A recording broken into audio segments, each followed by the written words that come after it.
Hello दोस्तों। सो आज के वीडियो में हमेशा की तरह मैं आप लोगों को डेली रूटीन नहीं शो करने वाला।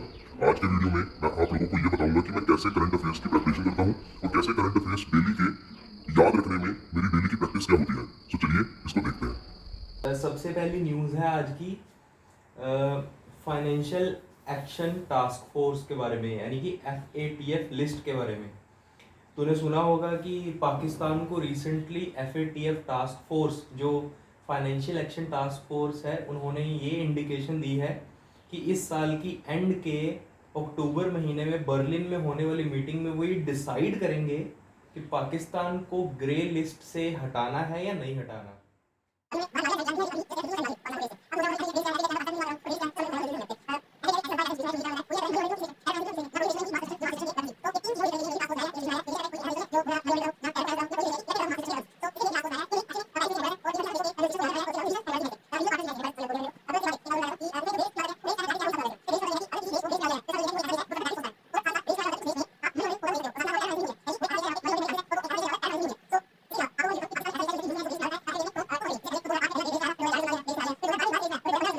सैंडी, अब मैं तेरे को बताने वाला हूँ हमारी आज की दूसरी न्यूज़ के बारे में। आज हमने डिस्कस करना है।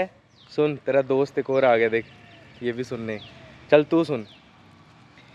आज हम डिस्कस करने वाले हैं वेब 5.0 के बारे में। ये रिसेंटली न्यूज़ में चला। जैक डोर्सी जो कि एक्स CEO है, दूसरी न्यूज़ के बारे में बात करेंगे। देखो भाई, हमारी आज की दूसरी न्यूज़ है वेब 5.0 के बारे में। हमारे जो एक्स CEO रह चुके हैं ट्विटर के, जैक डोर्सी, उन्होंने हाल ही में एक बयान दिया कि वेब 3.0 जो कि अभी तक आया भी नहीं था, उससे भी अच्छी टेक्नोलॉजी अब हम यूज़ करेंगे सर्च इंजन्स के लिए। या जो वेब की दुनिया में एक सबसे यूनिक, सबसे अच्छी टेक्नोलॉजी जिसको माना जा रहा है, वो आई है, जिसको हम बोल रहे हैं वेब 5.0। तो वेब 5.0 से पहले आप लोगों को ये मालूम होना चाहिए कि वेब 1.0 क्या है, वेब 2.0 क्या है, वेब 3.0 क्या है और वेब 5.0 क्या है। तो दोस्तों, अब बोलेंगे सर वेब 5.0 से पहले वेब 4.0 कहाँ है? तो दोस्तों, वेब 4.0 जैसी कोई चीज़ है ही नहीं।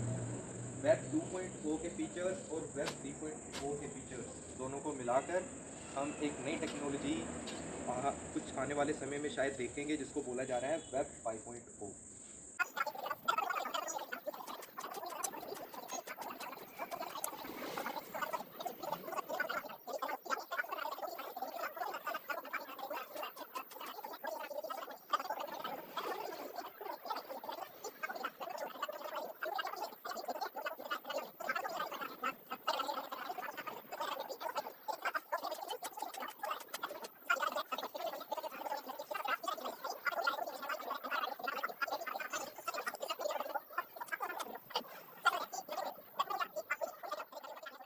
थोड़ा टाइम पहले तेरे पापा कटे गयो दुबई कटे दुबई ने क्या भाई यूएई है ना।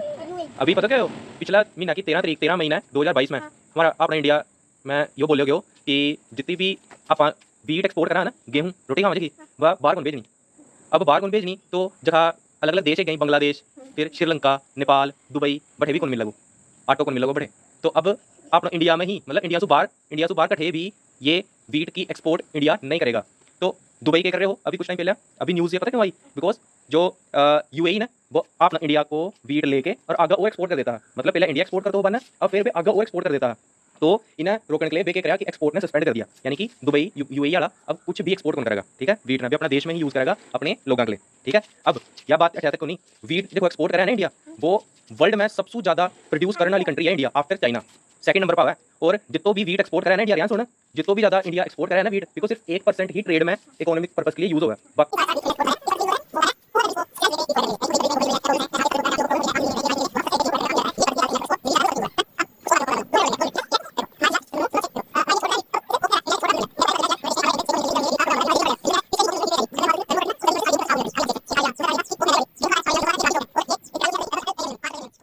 न्यूज़ है बेरेंट्स सी के बारे में।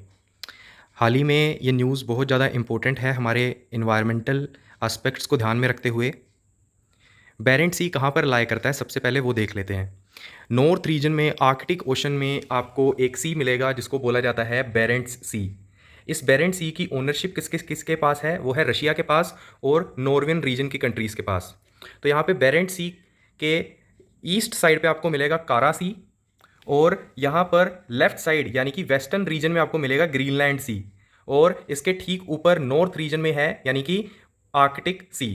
तो ये जो बेरेंट सी न्यूज़ में इसलिए है बच्चों, बिकॉज आप ये जानते होंगे कि वैसे देखा जाए ज्योग्राफिकली तो ये जो नॉर्थ रीजन है हमारे अर्थ का, जो नॉर्थ पोल है, it is always covered with ice.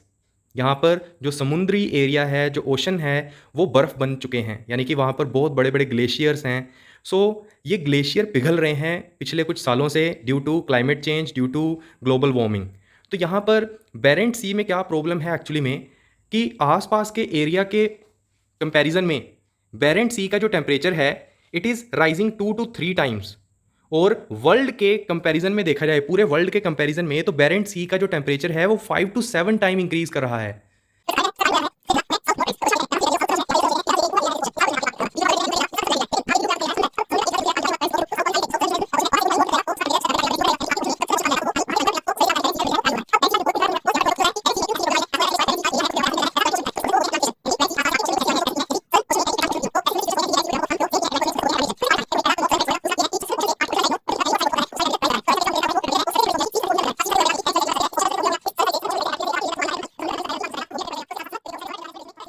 सो दोस्तों, आज हम अपने आज के दिन का लास्ट करंट अफेयर्स के बारे में बात करेंगे। वो है 17 जून 2022 के बारे में। एक्चुअली में 17 जून 2022 को क्या हुआ है कि हम सेलिब्रेट करते हैं इस दिन को world desertification and deserts day.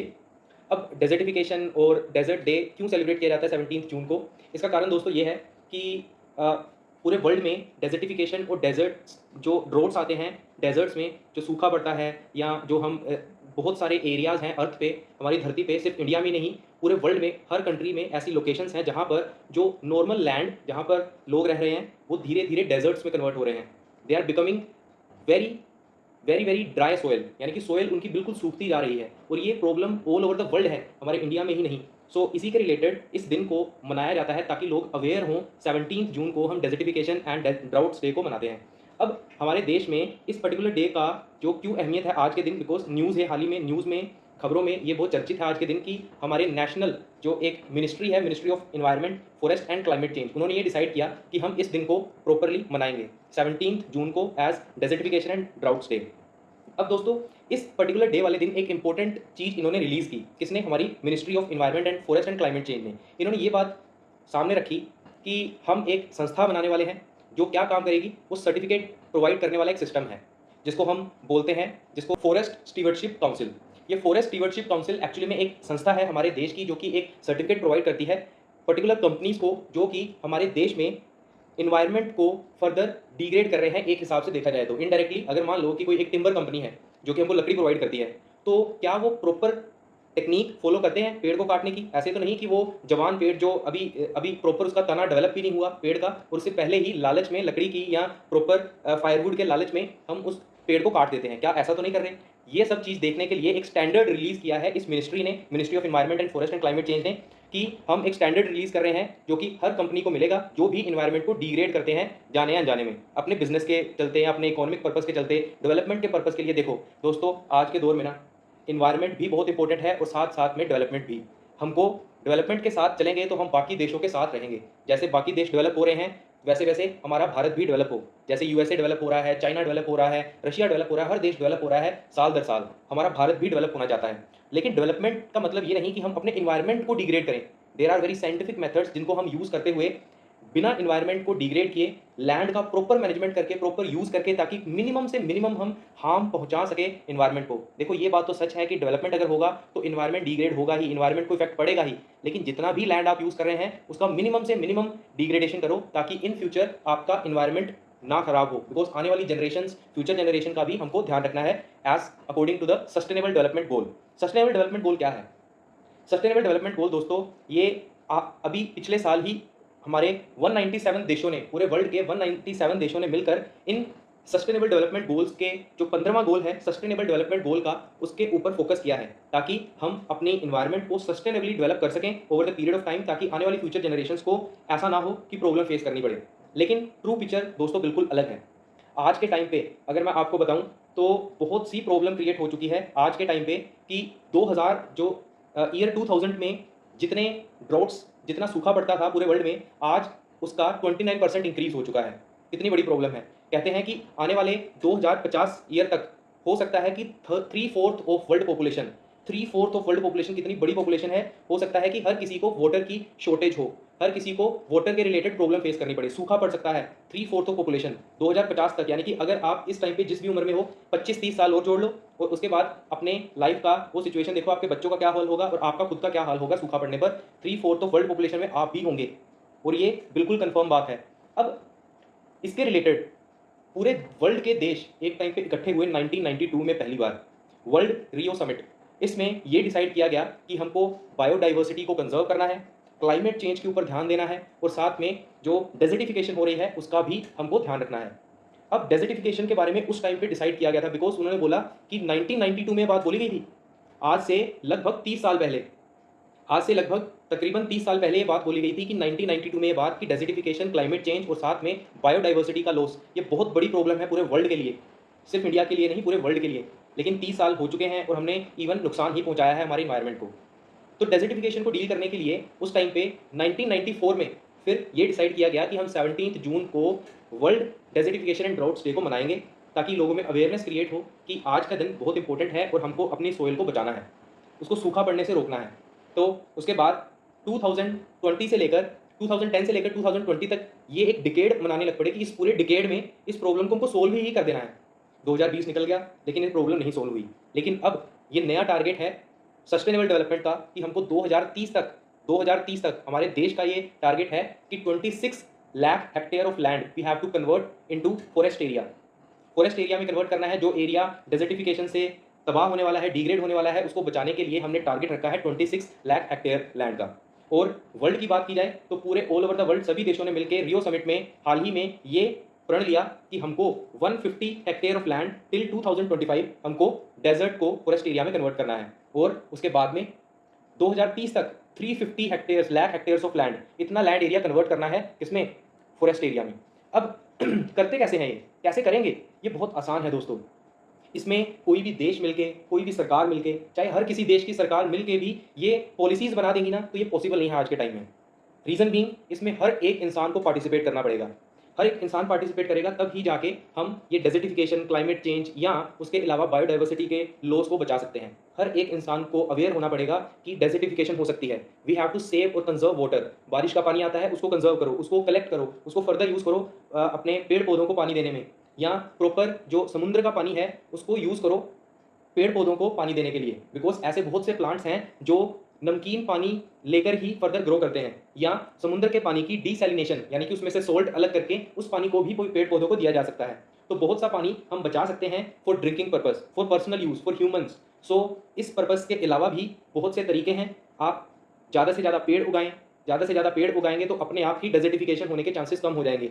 उसके अलावा आप जो भी पेड़ उगाते हैं तो उनके पत्ते काटते हैं, जब हर साल पत्ते कटते हैं तो उसके जो पत्तों को झाड़ू से आप बर्न मत करिए, उसको फेंकिए मत, उसको एज इट इज़ सोइल में डालिए खाद के तौर पे। तो वो फर्दर आपके पानी को, जो बारिश का पानी होगा या जो इरिगेशन पर्पस के लिए वाटर यूज़ करेंगे तो उस पानी को होल्ड करके रखेगा ज़्यादा से ज़्यादा टाइम। इवेपोरेशन बहुत कम होगी, वो मैक्सिमम एफिशिएंट वे में पानी यूज़ होगा for the plants and for other purpose also. और अपनी पर्सनल आदतों में भी हमको पानी को कंजर्व करने के लिए एफर्ट्स करने चाहिए। सो इसी के चलते आज के करंट अफेयर्स समाप्त होते हैं। आशा करता हूँ कि आप लोगों को ये अच्छे लगे होंगे। सो मिलते हैं नेक्स्ट वीडियो में। Thank you everyone for watching. God bless you always.